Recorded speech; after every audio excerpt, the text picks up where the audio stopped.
New Zealand can't solve Adam Folkert, and Australia with a 3-0 advantage on the 3-time defending champions, trying to win it themselves for the first time ever. Tanner with a beautiful bunt base hit his last time up in the 3rd inning. So he's 1 for 2 in this title game. We talked about the Kiwis having to play an excellent defensive game.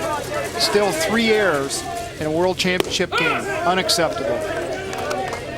9 versus Australia in their 2 playoff meetings in this World Championship. Is that because of their speed? Australia puts a lot of pressure on you, and they have the elements and the type of players to get it done. Tanner is swing and a miss on the Manly pitch. The count goes to 1-2.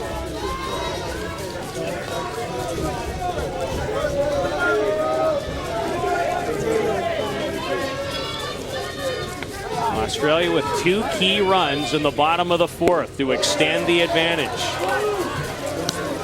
And Manly really felt like that was strike 3. Even with a 3-run lead, Australia needs to continue to press and continue to get more runs. Don't think you've got something won yet. Not against this lineup. Tanner with a good rip at that, fouled it straight back.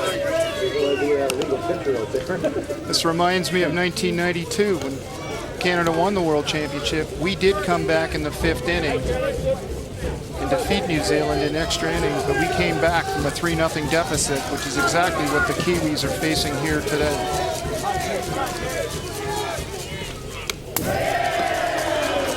High and tight into the screen. And the count runs full on Michael Tanner. The 25-year-old in his 2nd Men's World Championship. Batting .353 entering the day. And has upped his total and on base again here in the bottom half of the 5th inning with a leadoff walk. Not what you wanted to start the inning off with.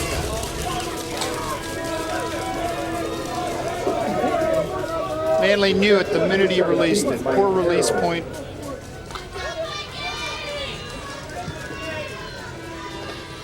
Catcher Mike Harrow, and how sweet would this be? He's seen every high and low, for the most part, that this championship has had to offer. Coach Harrow told us that this team was 9 years in the making. Harrow with a base hit in this game. Enjoying a terrific playoff in particular. Looks to lay down the bunt but missed on his attempt. And the count even at 1-1 with nobody out and the leadoff man and Michael Tanner aboard in the bottom of the 5th. Needs to get him in scoring position. Not much of an effort on that last bunt attempt. Manly with a high rise and a swing and a miss from Harrow. Good pitch. Harrow batted .333 in the 2004 championship when Australia won a bronze medal. And yet another swing and a miss, a strikeout, and that hasn't been easy to do against the veteran catcher in these playoffs. Good location by Manly that time. Good velocity. And a rare opportunity to move a runner for Australia.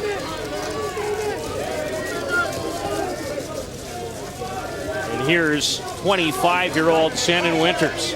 And every time you mention 25 and 24 and 26, you know what that means, don't you, Terry? Dynasty. You're probably watching these guys 2 more times in this event. Once you get a taste of victory, once you know how to win, this is what happened with New Zealand. You're going to be coming back to this event. You have to get over the hump I've always said you need to learn how to lose first before you learn how to win. And maybe Australia learned that in 2005 by medaling for the first time. Lost the game that would have vaulted them into the title game to Canada in 04 in Christchurch, New Zealand, 7-0. The game that lasted only 5 innings. A very young Andrew Kirkpatrick was on the mound then. He was just 21. Sometimes you have to take your lumps as a 20, 21-year-old, 22-year-old. That's why I'm pleased that they have a 19-year-old on their team this year that they brought up from their junior program to give him the experience of what it takes to win at this level. On the run is Tanner, and it won't even draw a throw. And yet another stolen base for this Australian side.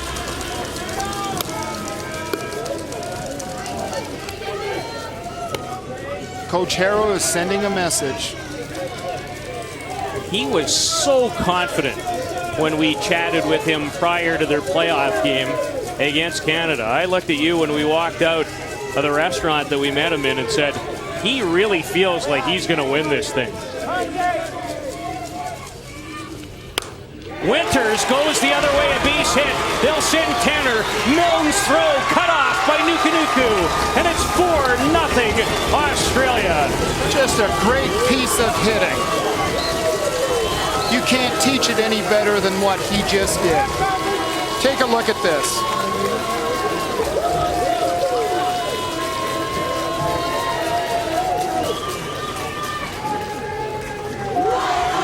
Sen and Winters' 7th run batted into this championship has extended Australia's lead to 4. Drives the ball the other way to right. And a pretty decent throw by Milne, but it wasn't going to get the speedy Tanner.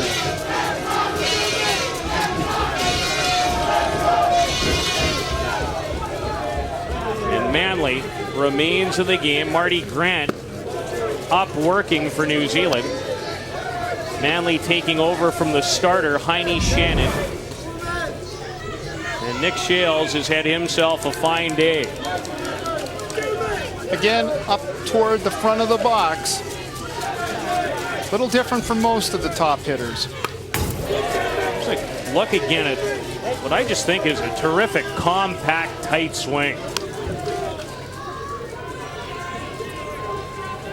Australia is definitely showing and proving that you don't need to hit the 3-run homer to be successful.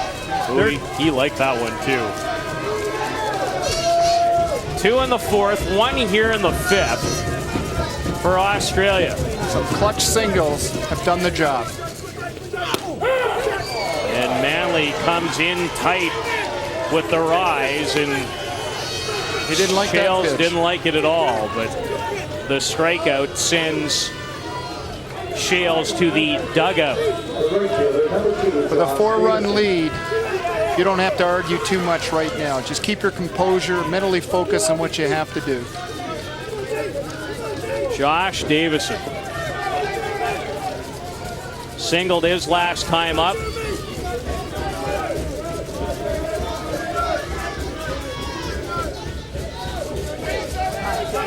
Cashed in a run.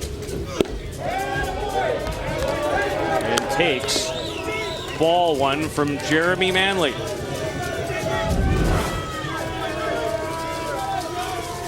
Laid down to sacrifice his first time up, and then with a big single in the 4th. Going again. On the move is Winters. This time Shannon throws him out to end the inning. Excellent throw from the catcher, Patrick Shannon. Winters out, but Australia adds to its advantage through 5. To the top of the 6th. The vaunted New Zealand hitting lineup still looking for its first hit off of youngster Adam Foker. In 11 innings of playoff work versus the 3-time defending world champions, Foker is allowed 1 hit. He is the story of the tournament. As good as Kirkpatrick was the other night against Canada, This is an impressive performance. New Zealand did cash in their semifinal win over Canada to advance to this gold medal game. However, with a 6-run 5th inning. And Milne, a line shot, but right at Goolagong. When it's going your way, it's going your way.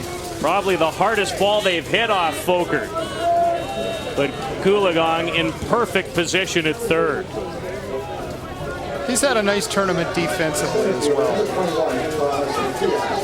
Yeah, I really like both third basemen defensively in this game, the way both Rona and Jeff Goolagong have played. Thomas Makia. Top of the order again. And a bit of a tough final day for a fabulous hitter. Well, if New Zealand wants to challenge in this game, they've got to start now for sure. Time is running out. They can't afford any outs without putting something on the board. Even for this hitting lineup, is 4 too much? Folkert's location once again is excellent. I've always believed that if you have outstanding pitching, 3 runs should win any game.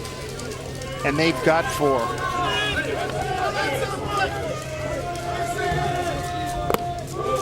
Took a little off that time. And the shadows starting to creep in too, which I'm not sure is to the hitter's advantage.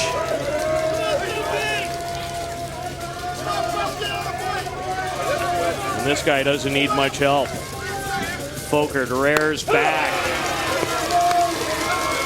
Peter, when you look at the ages of some of the pitchers in this tournament for the other countries, particularly Canada and New Zealand, if Australia hangs on and wins this tournament, will it send a message that says it's time to start developing and giving a chance to 22, 23, 25-year-olds to pitch? Makia goes down swinging, and another strikeout for Adam Folkert. His 6th strikeout of the game.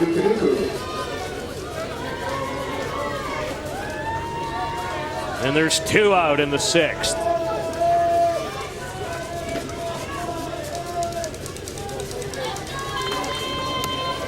And Terry, to answer your question, they just deserve so much credit for how they've developed pitchers. And they haven't won yet another World Under-19 tournament as they just did in 2008 in Whitehorse in the Yukon in Canada, without more on the way either. When we talked to Bob Harrow, he talked about a look ahead to 2013 and how there's 4 or 5 more players ready to take the next step. And one of them might be Matt Stafford, who's a young 20-year-old pitcher who led Australia to that under-19 gold medal, their 4th straight at that level of play. Nuku had a pretty good rep at that Folkert offering with 2 out. No matter what, because of the success that Australia's had at this tournament, other countries are definitely going to look at what blueprint they have to get their young pitchers to perform at this level this early. New Zealand has not lost a title game in this event since they fell 5-3 in the gold medal game to Canada in Manila in the Philippines back in 1992. 96, 2000, and 2004 world champions. Folkert just missed. He wanted that one in the worst way.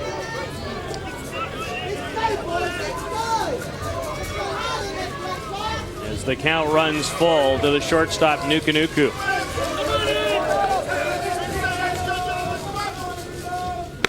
Struck him out.